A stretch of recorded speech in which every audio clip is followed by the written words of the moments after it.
너의 생애는 이제 끝나려고 하고 있다. 그런데도 너는 자신을 존경할 줄 모르고 그저 남의 영혼 속에서 너의 행복을 찾고 있구나. 여러분은 성공합니다. 여러분이 그걸 원했기 때문이죠.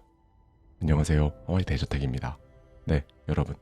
제가 여러분들께 항상 말씀드리는 메시지가 있죠. 원하는 삶. 진짜로 원하는 삶을 살아야 한다. 한마디로 여러분의 북극성을 위해 깜깜한 밤중이라고 해도 한 발 한 발 계속 나아가야 한다. 이렇게 많이 말씀드렸는데요. 그렇게 하기 위해서는 여러분 손에 나침반이 필요할 겁니다. 지금이 아무리 어두워도 나침반은 여러분의 북극성이 있는 방향을 잡아줄 테니까요. 그리고 여러분, 나침반은 정말 저와 여러분, 즉 우리처럼 엄청나게 많이 흔들립니다. 그런데 결코 방향을 잃지는 않아요. 절대로요.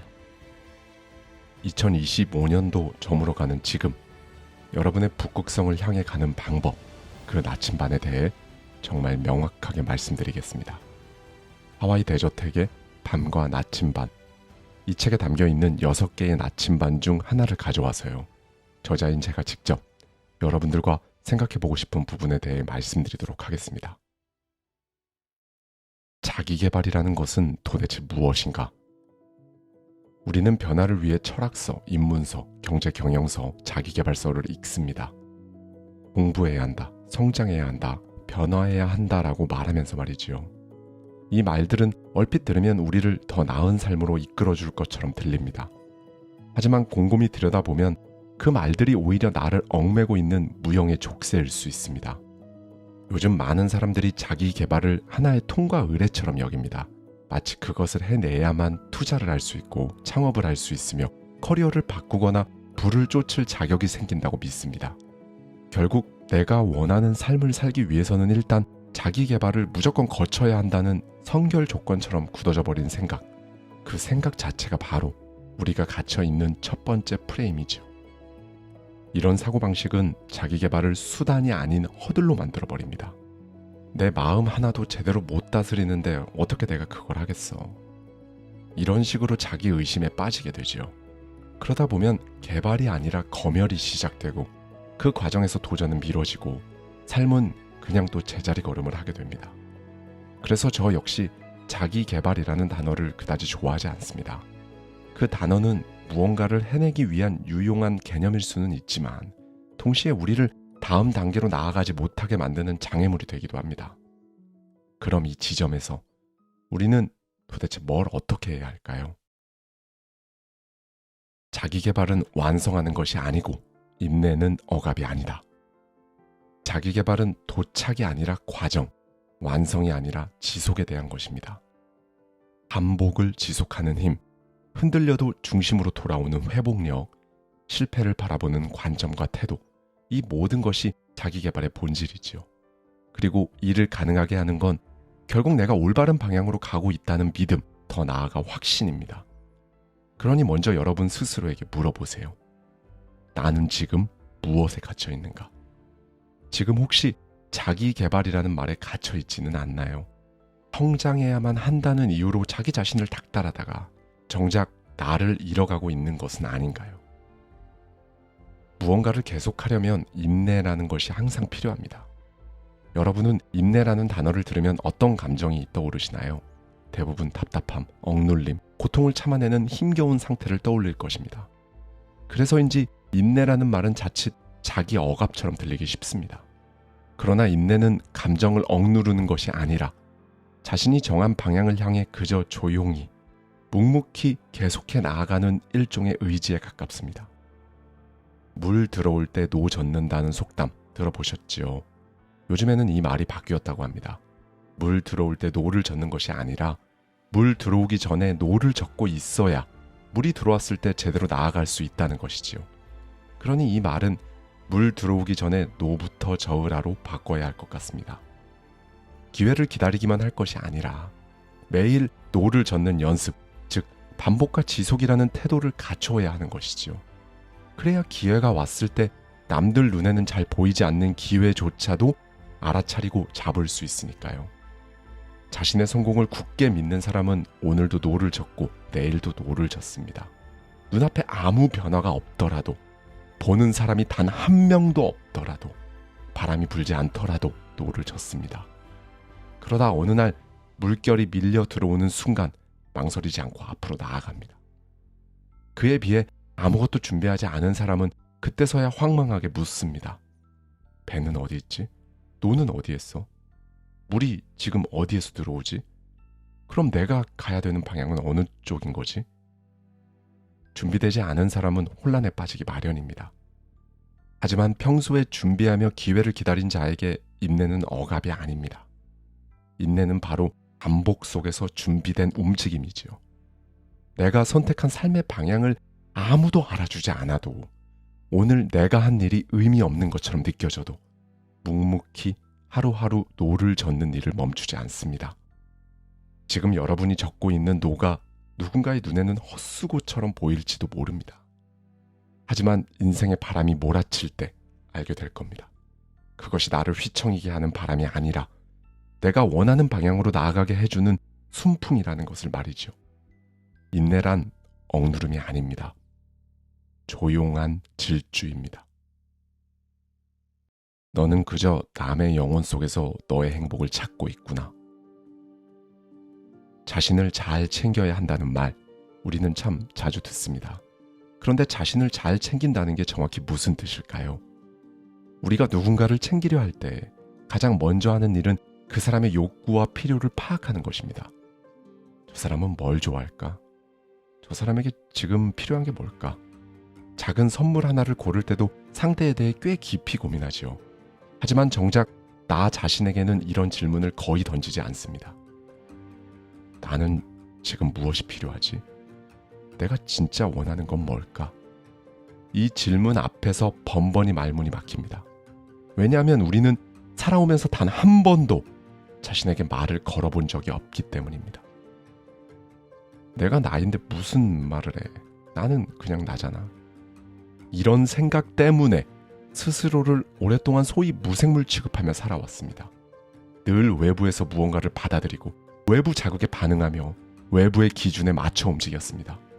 그러는 사이 내면은 공백이 되었지요. 한 독자분의 이야기를 들려드릴게요. 이분은 치과 의사입니다. 하루 일과는 이렇습니다. 매일 자신에게 마치 감옥처럼 느껴지는 작은 방으로 출근합니다. 계속 앉아 있다가 환자 오셨습니다 라는 소리가 들리면 진료를 하러 나가고 다시 방에 들어와 스마트폰만 봅니다. 시간이 참 더디게 갑니다. 이제는 스마트폰으로 더 이상 찾아볼 것도 없습니다. 그리고 또다시 진료를 하고 방으로 들어와 다시 스마트폰을 보죠. 이런 과정이 N차로 반복되는 하루를 살고 있다고 합니다. 1년 365일 이 생활이 계속되는 겁니다.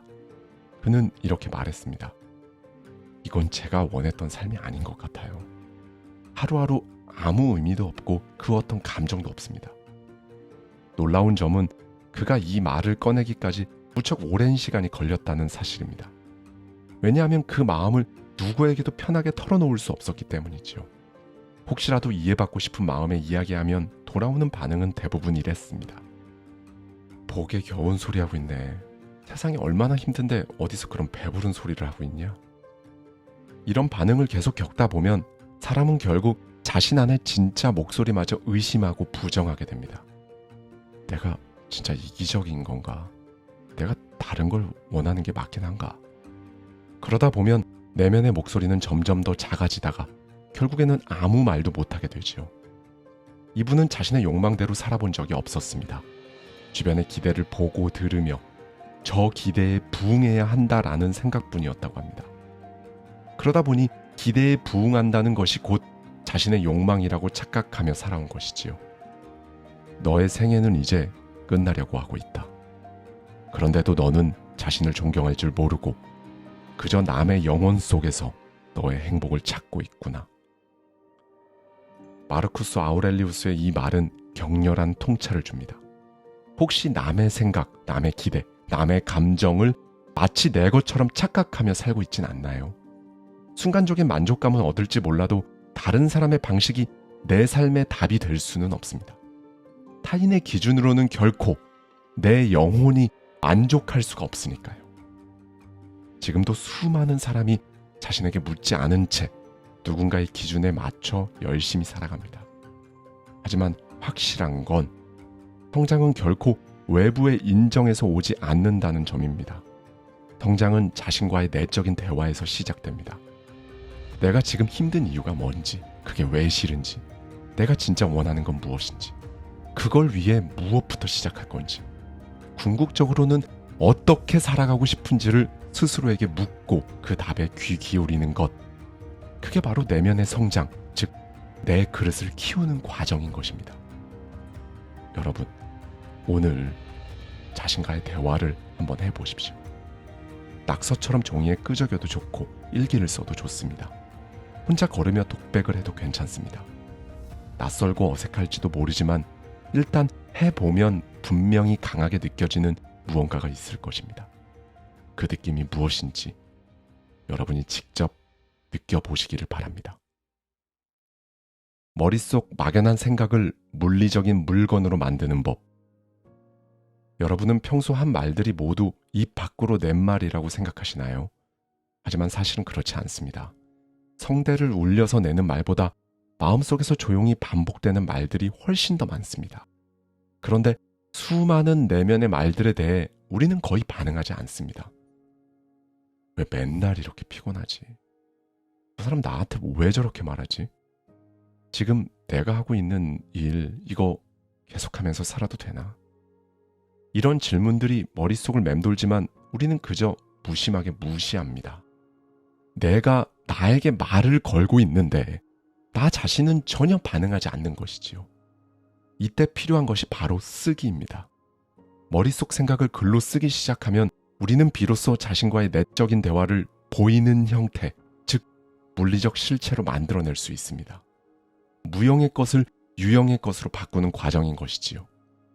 막상 써보면 놀라운 깨달음이 찾아옵니다. 생각보다 나 자신에 대해 아는 것이 거의 없다는 것을 우선 알게 됩니다. 안다고 착각했던 것들과 낱낱이 마주하게 되는 겁니다.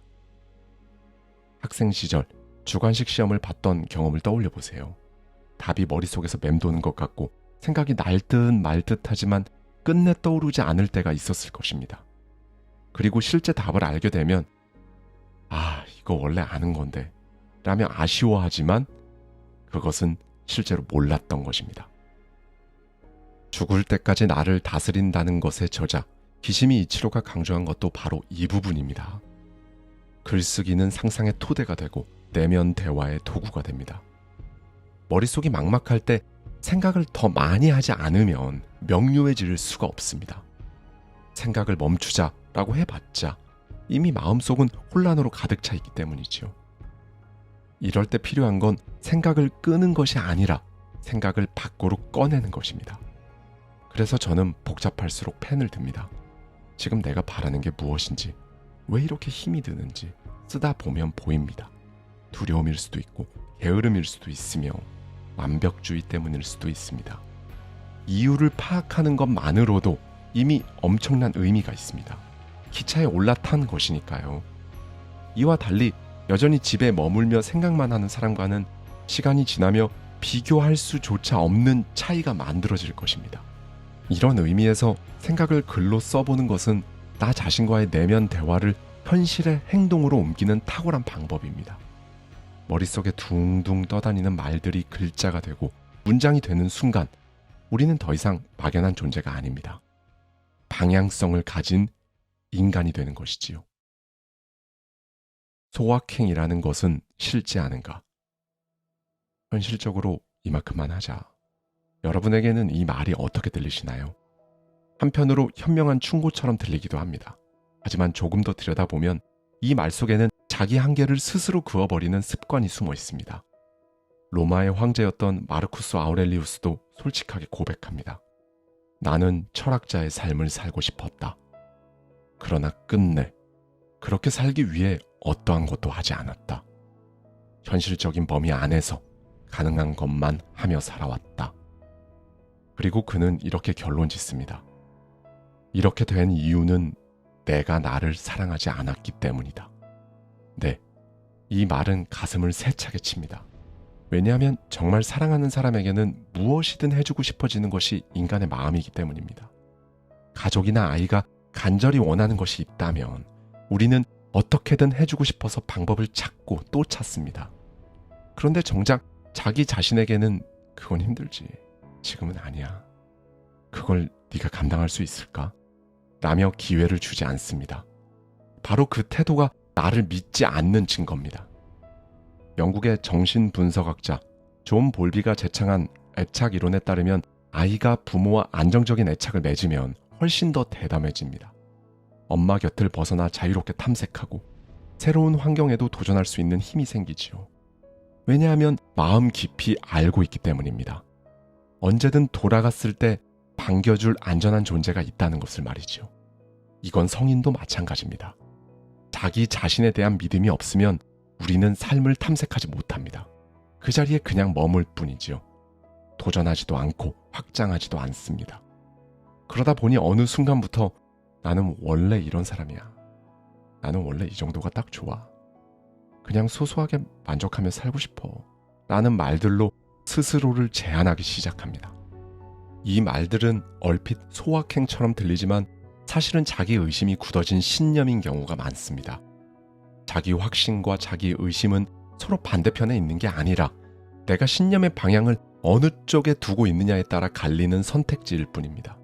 왜 많은 사람이 자기 의심을 자신의 신념으로 선택하고 살아가는 걸까요? 그 뿌리를 파고 들어가 보면 결국 하나의 마음을 만나게 됩니다. 두려움입니다.